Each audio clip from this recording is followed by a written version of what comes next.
Hello, everyone, and welcome to Just Say No podcast. I'm Kelly Winters. I use she, her, hers pronouns, and I am here today with my amazing sister and co-host.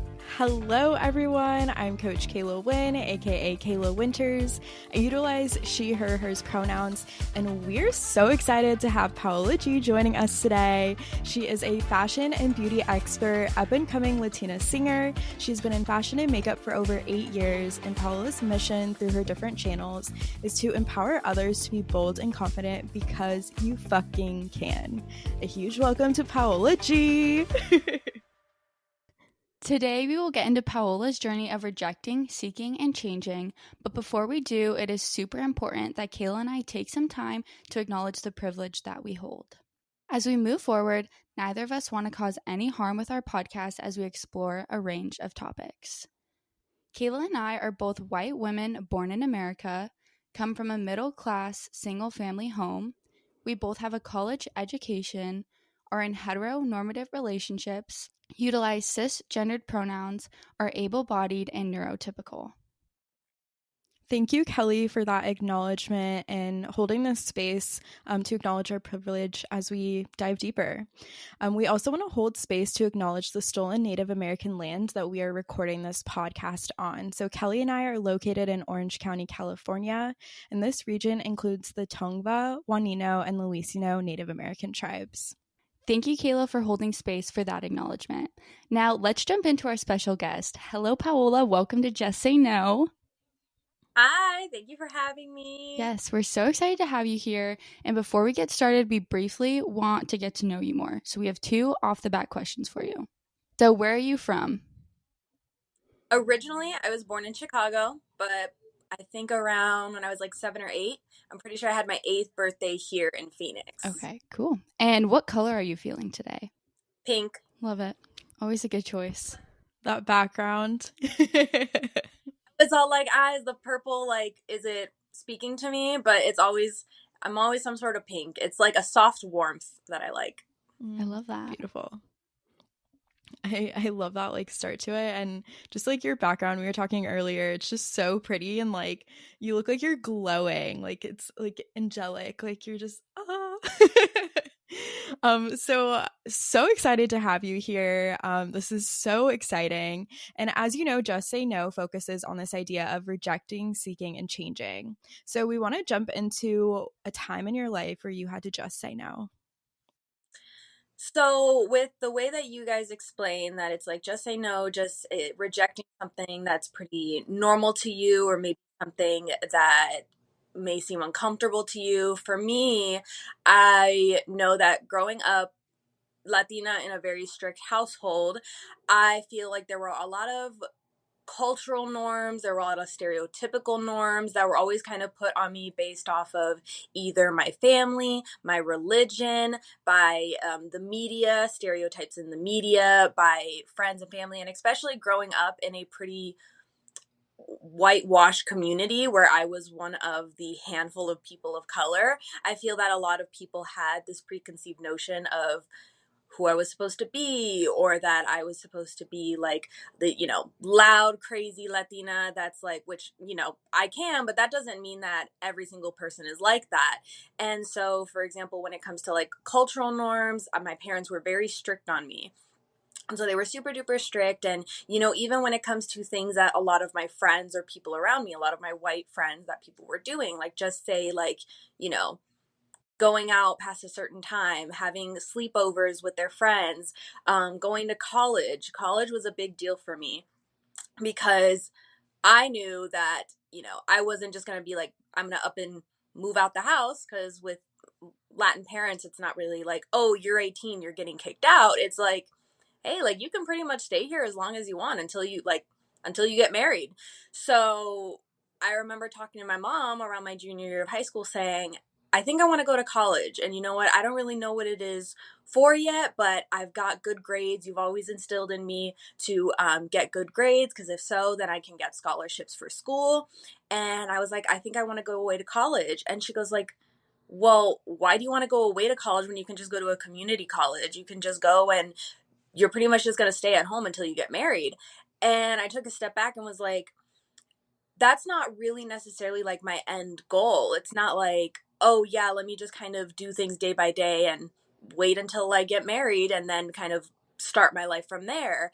So for me, leaving the house was definitely a big deal for me because I mean, my mom didn't move out until she was like in her early 30s, late 20s, early 30s. And even then, her parents didn't even really let her move out. They were like, you're going to live with your brother. You have to be living with someone. So it was basically like her and the brother moved out, but it was like, okay, I don't have that independence. I'm still living with my sibling. So it was kind of just not normal necessarily in my family, especially being like a Latin woman.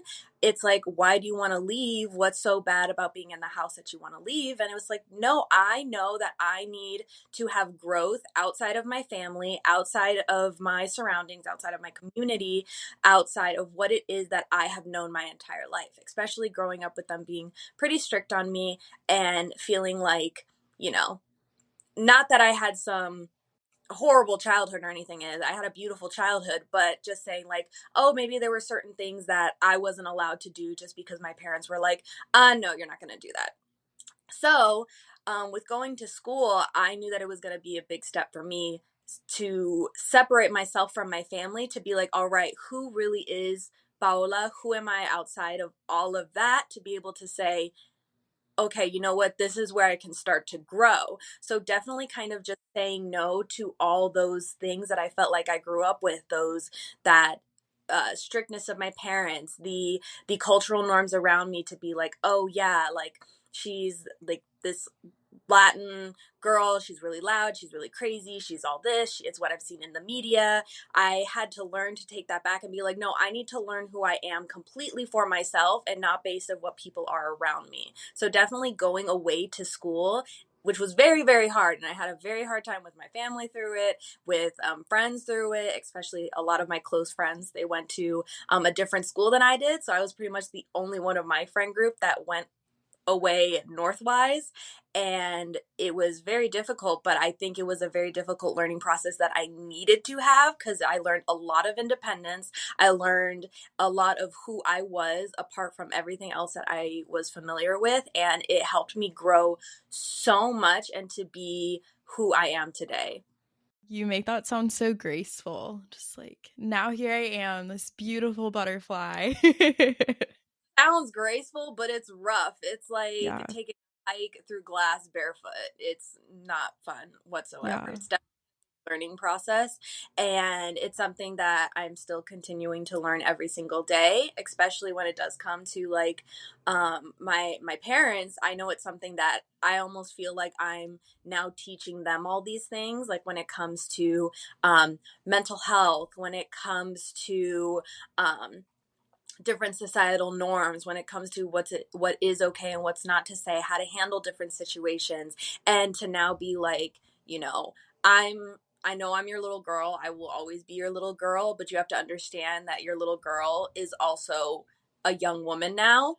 So I can still have my own identity as a young woman. Like, I can't just be seen as your daughter. I know you will always see that, but I have to have my own individual personality outside of being your child, and you have to also respect that. Doesn't necessarily mean you have to be okay with everything it is that I do, but you have to respect that it's my own decisions, and if I ever am in some sort of need of help, I know that you guys will always care for and love me no matter what, but I still have to do what it is that I need to do as my own individual person.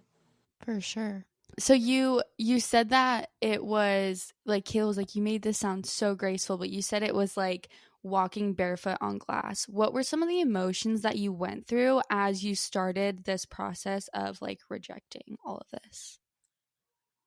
I feel like when you're trying to to know yourself like the best, it's when you have to see yourself in all different facets, like not just like, oh, the happy person, oh, the outgoing person, oh, not just like the studious person. Like, you have to see all the darkness with the light.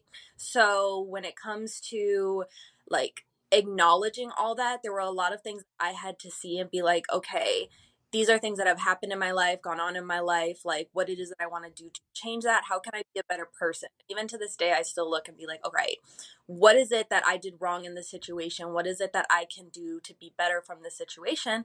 And a lot of times there's things that you're going to see that you don't like about yourself, but it all just depends on how you're going to grow and be better. And there was a point in college that I felt like there was so much going on around me that I took on so much change that it was all kind of like hitting me. There were things coming up, and I didn't know how to process everything properly. And honestly, it completely drained me to the point that I was extremely, extremely depressed. I didn't want to eat. I could barely sleep.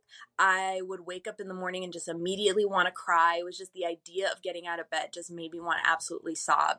And I was in like a math class and I was getting frustrated that I wasn't understanding because I hate numbers and I wasn't understanding, and just in a tutoring session, just in the middle of it, up and left, and was like, went home, just cried, and I felt like I wasn't able to get through it. I almost wanted to drop out of school. It was like the whole process almost kind of came full circle in a way that I was like, I wanted to learn and go and be out for myself. And then it was like, dang, I think I learned a little bit too much. Now it's really weighing on me, and I wanted to completely drop out of school. I wanted to be home. I wanted to be kind of taken care of by my parents again. I wanted to just be in a safe place of like my own home. And it was really, really hard. I didn't know how to process it. And I think it was hard too because of the mental health stigma when it comes to, especially within like the Latino community, that my parents didn't really know how to deal with it either. So they didn't really help me the best way, in the way that they knew how to help me process what I was going through as well. And it was more so I just kind of had to learn for myself and what it is that I needed to do and the best way to possibly go through it. And I started going to therapy. I started to just try and be, I've always been a pretty positive person, but I just tried to do more positive affirmations every single day. Say that, like things that are going on are not your fault. What is your fault? Like you can always grow from that. No matter what, like I'm worthy of love. I'm beautiful. I'm happy. I'm light. That I can't let other people's darkness take away my light. So I had to just try and say those things over and over again, talk to people about different situations that had happened to me, and basically you just have to go through it. Like there's nothing else that you can do but just go through it to be able to be like, hey, let's figure out a way to make this better. Let's see what we can do to just be able to move on and process and get through it. And it's such a difficult process that I graduated from school in 2019, right? Is when we graduated? 2019. And there's still things that I'm processing and still things that I'm learning. It's not an overnight thing. It's something that you got to continually do. And it's just something that it's not easy to go through. It's not all just like, oh, let's just be positive, let's just drink tea in the morning and put on a cute filter, and a lot of things that you see on social media that it's like, oh, this aesthetically pleasing like little scenario. No, it's really tough. It's really tough. I completely agree with you, and I almost like consider college like one of the most like traumatic things that you can like put yourself through, going at least the process of going away and going to university. I know, again, that's speaking from my own experience. I know not everyone's experience is like that, but it sounds like you kind of had a similar experience. I'm so curious to hear more of like what are the things that you sought out throughout your journey of, you mentioned therapy, you mentioned affirmations. I just want to like highlight those affirmations. Those are some powerful ass affirmations that you just like brought them off like no nothing, but like for lots of people, and I'm sure in the beginning it wasn't easy to say those things to yourself. And so I love that. What are some other things that you like saw out during just your experience in general throughout college and through this process of finding yourself? Like what were different avenues that you took to like explore yourself? I think I had, I mean, you even saw, I had multiple mental breakdowns of just being like, what am I doing? Like, what is it that I'm actually doing? And where am I supposed to be? Is there even a place I'm supposed to be? Like, I feel like I'm not supposed to be here, especially even being a first generation student, that like, I felt like I had very like zero to little no guidance of what I was actually supposed to be doing. I didn't necessarily, other than the actual people that were there, like advisors, other colleagues, things like that, I felt like I didn't really have anybody to go to be like, all right, what is it that you went through to be able to go through this. And so definitely different resources at school helped me a lot. And I know for me, my having my sister up at school with me, which is kind of funny because even though I said I wanted to get away from like family to learn from myself, I think because my sister was trying to go through that same process as well, that we really leaned on each other to be like, all right, so this is both how we grew up. This is the situation that we're in now. We're both going through similar things. We have a similar mentality. We both grew up with the same parents to know, like, all right, this is how they would have viewed it, but how is it that we can view it to then take ourselves away from our parents' mentality and what are we doing? So definitely like different school resources, my sister, and honestly, just I've always been the type of person that if I have a random question or if I have a random thought, I immediately go to the internet, and not saying like, oh, I'm going to TikTok or social media, but I'll try and look up like articles and stuff or ask different questions or see what other people do to be able to get themselves through things that I was doing. So for example, like a thing that my sister and I do sometimes, I'll just be like, hey, like I'm feeling really anxious right now, like I don't know what to do, and she'll immediately, I'll see her tick, tick, tick, tick, tick on the computer, and she'll be like, all right, let's do this little like game thing, which is basically like I can't think of the name of what it is now, but it's things to basically distract yourself from the anxieties to then center yourself a little bit more and be like, okay, like everything's not as scary as it actually is. One of my favorite ones, especially with having crazy long Latino names, is doing your whole like first, middle, last name, and you have to spell it all backwards. So like just Paola, it'd be ALOAP, but my whole like first, middle, last name, and then she'll go, okay, do moms, do dads, let's do this aunt, this uncle, and then we'll just go and do it. And I'm so focused it becomes a game. I'm like, I don't even know what I was stressed out about. I'm stressing about how to spell this name. This long ass name. Oh my god, no, I love that tip. Yeah, grounding. I love grounding activities. Oh yeah, de la Rosa. Oh my gosh. That is awesome. I love that tip. That is such like a good like grounding activity. I love. It's like such a game changer for anxiety and whatnot. So I love that. Can you share some of like the resources that you like sought after through school? I'm just curious. Yeah, so one, I know that it wasn't necessarily through school, but I Mm-hmm. did go to a therapy outside of school. What was it called? I can't remember what the name of the facility was, but I went to a therapist that was outside of the school grounds and absolutely loved her. I still think about her to this day, and I'm just like really, really appreciative for everything that she was able to teach me and walk me through. And then also when it came to like a lot of different activities, like I found a lot of comfort in the gym. I actually started working there, as you know. I did find a lot of comfort in kind of just doing something completely for myself, just even if it's something that like setting a goal for myself, like hey, I'm gonna try and do a pull-up or something, or I'm gonna try and get myself to do a pull-up, or try and get myself to hold a plank for this amount of time, and whatever it is, it was something that I was doing for myself. So I did find a lot of comfort in the gym. And then they also had different things like acupuncture and just things that for me were kind of like, okay, let me try this, so then that way I can at least be in a state where I'm focused on doing this activity, or activity if you would call acupuncture an activity, to be like, all right, let me go ahead and try and do this, and it's available to me. A lot of times like outside of school it wouldn't be available to me as easily, whether it be like price point, insurance wise. So it was really cool that I had that available at the school to be able to do it, because it's something I normally wouldn't have gone out of my way to seek out.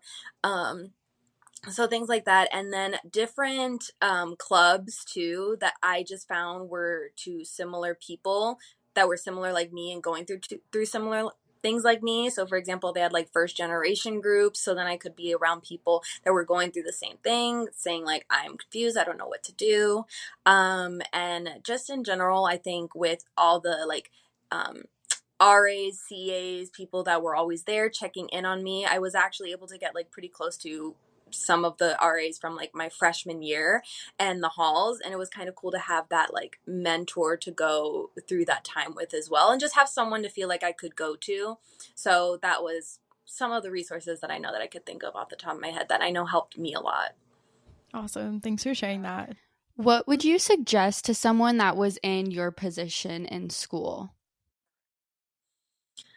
Oh, that's a tough one because I feel like I'm still kind of going through the motions of like, dang, like what could I have done differently? What could I have done this? But I think um there's nothing really to expect when it comes to going to school. You just have to kind of take it day by day. And as much as I said that I wanted to completely separate myself and learn who I was, I think a part of yourself is you always have to remember to the root who you are. And I think a big thing is I felt like going into the process, I didn't fully know who I was. I felt like I was still adjusting to all, like what I said, like all the things around me that were telling me who I was supposed to be, what I was supposed to be doing, what I should be doing. And I feel like I didn't truly know who I was. And I think you can never really say like, oh, you got to completely figure out who you are, but it's just to have a confidence in who you are as a person and be comfortable with yourself, because I felt like I wasn't comfortable with myself because I really didn't even know myself. And so once I started to actually be like, you know what, this is the person that I am, like I have to accept myself for who I am. I'm this loud, crazy Latina, and but you know, there's the days that I'm a little bit more quiet and soft spoken, and I can be gentle and I can be more nurturing, but I can also jump on a table and want to twerk, but at the same time, I want to go to church on Sunday, and nobody can judge me for either one other than me myself, because that's who I am, and nobody's going to have an expectation of who I was the night before or who I'm going to be the day after. It's completely up to me, and I have to be confident in myself that, yeah, you know what, if I want to like shake some ass, and then if tomorrow morning I'm going to be praying at church, that's completely my prerogative and who I am as a person. You're not going to be able to judge me because I'm completely comfortable and confident in myself now, so you're not going to touch me whatsoever. Absolutely. A big thing that I think I've grown through too, because I've gone through lots of stages myself, even like since graduating, where I'm still like learning that this huge piece of self acceptance.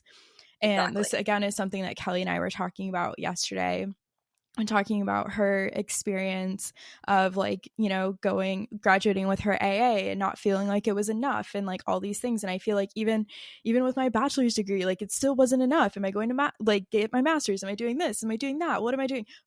No. Stop. What is it that you want?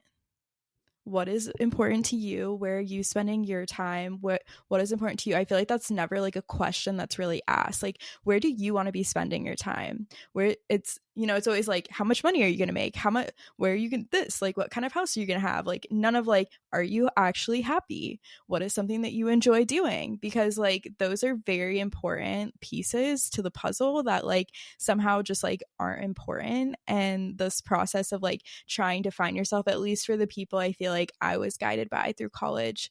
And again, you know, Kelly and I are also first gen college students. We also were like, what the fuck are we doing? What am I doing here? I don't know. So like it's not like our parents necessarily had all the answers either. And even for people whose parents have gone to college, they don't have all the answers either. We're all like, it's a shit show, basically. And I just don't feel like that question is asked enough. Like truly, like what is going to make you happy? Like what is something that's important to you? Where do you want to be spending your time? Like seriously. And it doesn't Exactly. matter what your answer is. Like your answer can be like so ridiculous, but if that's what makes you happy, and I feel like ridiculous is like not even a fair thing to say. Like it's not ridiculous. It might be ridiculous in compared to the standards that like you're surrounded by, but it doesn't mean that it's ridiculous. Like it's totally valid.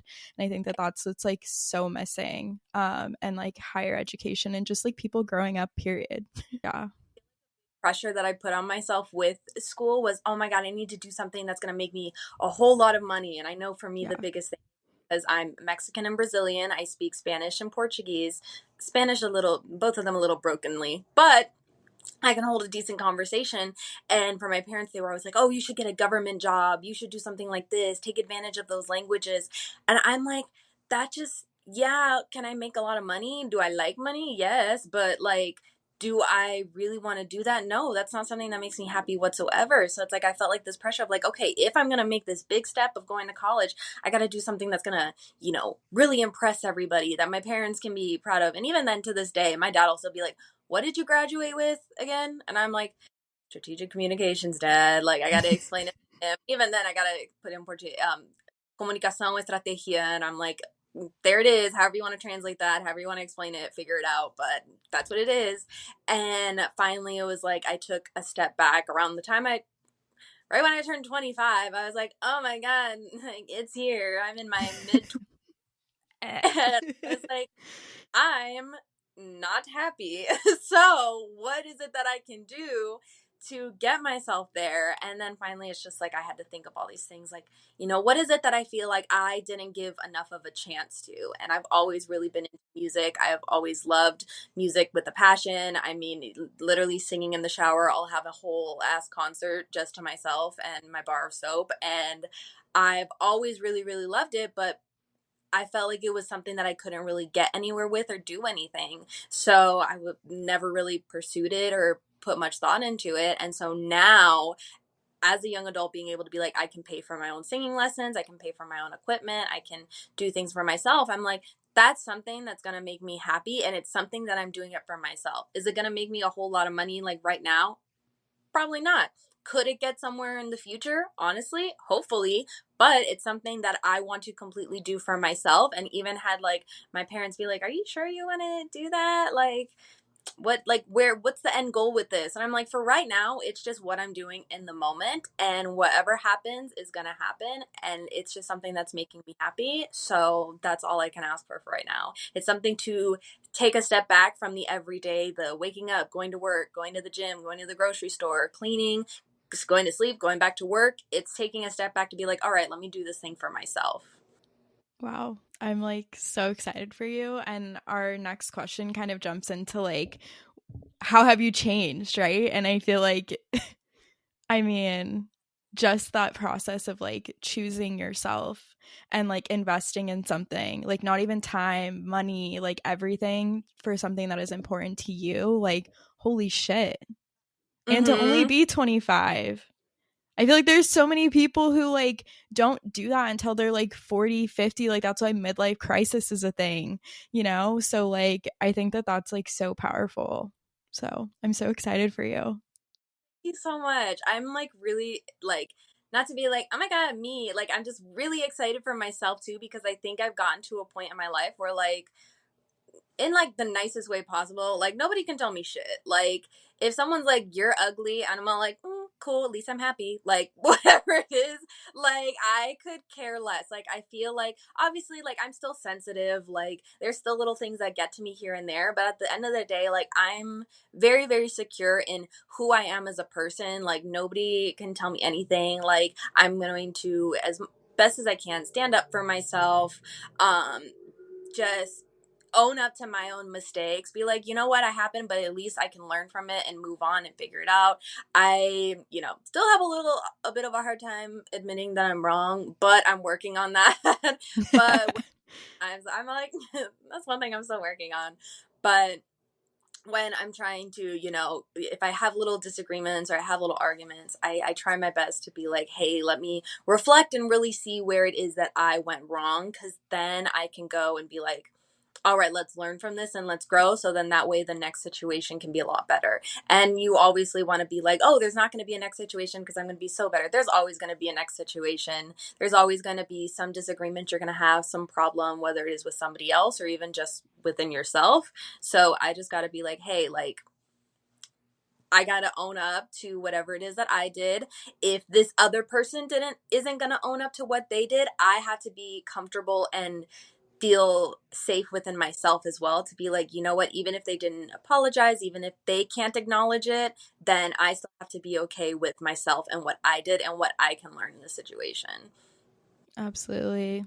I mean, I feel like you're just preaching acceptance, forgiveness, like all these really freaking hard things, because it is so hard to do with like just the pressures. Like I call it chirping. All the chirping that's like happening around you all the time, and like when you are like a young person and you don't really know what you're doing, and so it feels really easy for people to like poke a hole in like your hot air that you're blowing out, basically, in a sense. Because I mean, as a young person, I felt like I was doing that a lot. Like I was just kind of like bullshitting to make myself sound good, even though I had no idea what the fuck I was doing, and like was, I don't know. So yeah, someone could easily just like, you know, Pop say your bubble. something or do, yeah, pop my bubble, and then I'm like, fuck, someone saw through me. But like I feel like taking this step to be like, yeah, like I'm human, and like I am a hot mess, and like I am figuring it out. What are you gonna do about it? Exactly. Owning that, it makes it so much easier to like have the confidence to be like, yeah, I am owning my shit. Or yeah, I am a hot mess, come at me. Like the most like perfect or just picture perfect. They're usually like honestly usually the most like broken people. But when they're able to acknowledge their mistakes, their flaws, but still be able to be like, you know what, I have all of this, but I still love myself at the end of the day. I Mm-hmm. am who I am and I'm trying to be like better. It's different when you're like stuck. When you're like, this is who I am, like change. Like when you're stuck like that, then that's really really difficult, but it's like, hey, this is how I am, but I'm going to try and get better. You're never gonna Mm-hmm. like make being who you are an excuse for Yeah, anything. absolutely. I think that that's really good advice. I'm just listening, honestly. I'm just like, wow. Taking it Yeah. all in. I'm like, I feel like I'm at the point in my life where you were when you're like in school being like, what the fuck am I doing? Like, I feel like that's exactly where I am. So I'm just like taking notes over here. No, 100%. And that's what gets you. You're just like, it all of a sudden like hits you. It's like you're working, and you're trying to get these good grades, and everything's moving so fast, and all of a sudden it just comes to like a halt, and you're just like, what the fuck just happened, and what is about to happen? Like Yeah. you don't even like stuck in this place, and you're like, I need to figure out what it is that I need to do. Like you become responsible for so many different things, and it's so difficult, but it's honestly just taking it day by day. And Mm-hmm. it's like, of course you have people that love you, of course you have your family, of course you have like, you know, your sister, and everything like that, but at the end of the day you got to have yourself. You For have to sure. have yourself, have your own back, and you have to be able to defend and stand up for yourself, because if not, people are going to walk all over you. And especially right after college, when I was doing different internships and things like that, like I just felt like I wanted to impress people, I wanted to make people like me, I wanted to like stand out so much, and I ended up losing a big part of myself because I was just like, I'm not happy, I'm not doing this for like anybody at like for not myself. I'm doing it for not myself. And I am just getting taken advantage of. And other people see that. Other people see those little broken walls. And there's going to be bad people that are going to see those little broken pieces and be like, all right, let's get her. In comparison to other people that are like, hey, like, let's help her grow. Let's, you know, because I got to be completely filled in for myself. Because if not, other people are going to see that and 100% take advantage of it. And it sucks, but there's people like that. Absolutely. Thank you so much for sharing all of this. I feel like it's so powerful, and I'm so curious with you've shared so much great stuff, but what is it that you really want people to gain from this, from your story, from your rejection of so many things? Like I feel like you've named mental health, stereotypes, just like the journey of self-acceptance and self-love. What do you really hope people to gain? 100%. I think that something that I preach a lot, Kayla, I told you this little story about how working in retail, that there'll be women that come up to me, especially a lot of older women, which I've noticed that definitely within like teenagers that come in, like closer to my age women come in and older women come in, that the older women will be like, you know, what are people doing nowadays? Like what makeup should I be wearing? What, and I honestly just like, what I want to say is like, bitch, wear whatever the fuck you want. Like wear what you want to wear. If you want to wear glittery blue eyeshadow and a pink lip, and you feel comfortable with that, you rock it. Like, you do what it is that you want to do. I feel like so many people are worried about what other people are going to say or what other people are going to think. And I mean, like, with me, I know that it's like, oh, what are my parents going to think? What are my friends going to think? What is, society going to think of me if I'm not this like cookie cutter idea of what they want me to be? What if, me pursuing singing is going to upset my parents or whatever it is? Like, I just have to completely let go of all of that and just be like, hey, if this is what I want to do, if this is what is going to make me happy, if this is me being my truest self, then I need to go for it and I need to do it, because at the end of the day, I've got myself, and I hope that the people that truly have my back are going to stand with me and say, you know what, yeah, like, I see that you're happy, I see that you're glowing, I see that you're doing this, you need to continue to do this. And I just want, it's a tough mentality to have, but you honestly just have to be really positive, and you just have to be there for yourself and say, hey, like,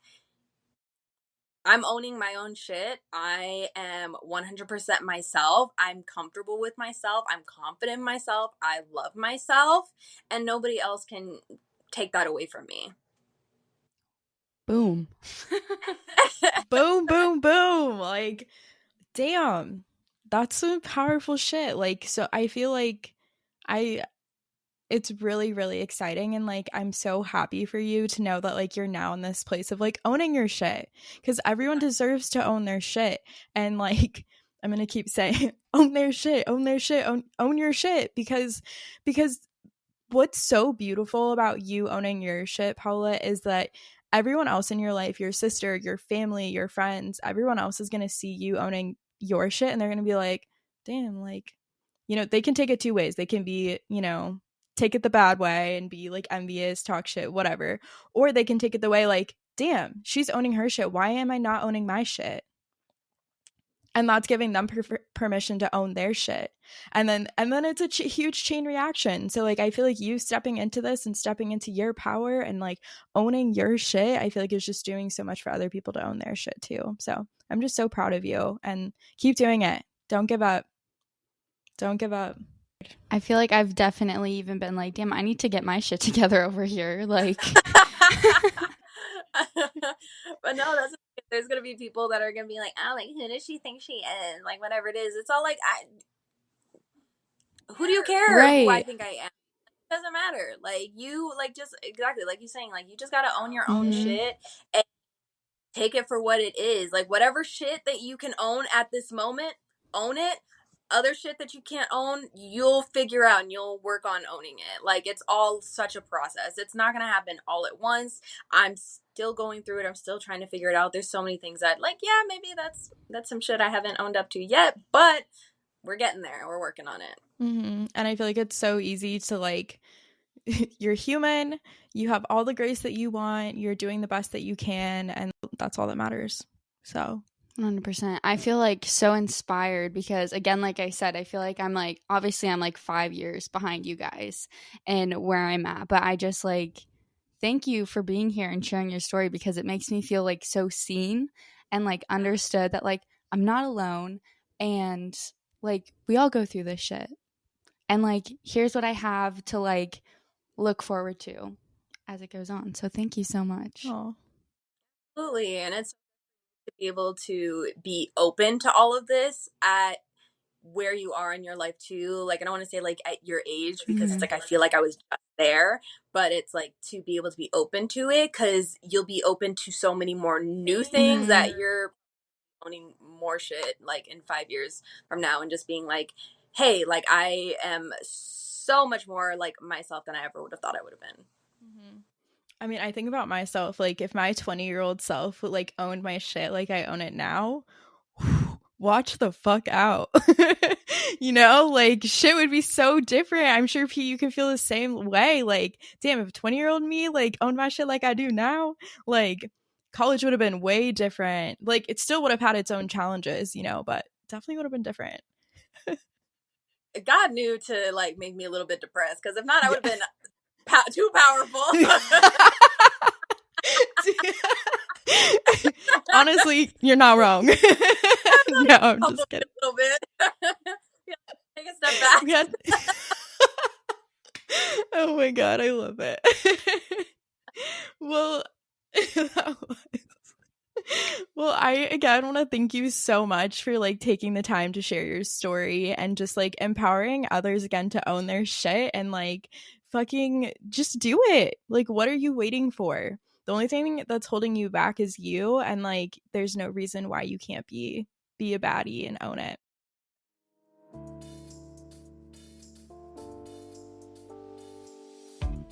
It is so important for us to enforce that this is a safe space. We really want to give ourselves grace, allow ourselves to be present with these conversations surrounding change. If you've just finished listening to this, offer yourself that time to reflect, journal even, give yourself a week, 2 weeks, a month.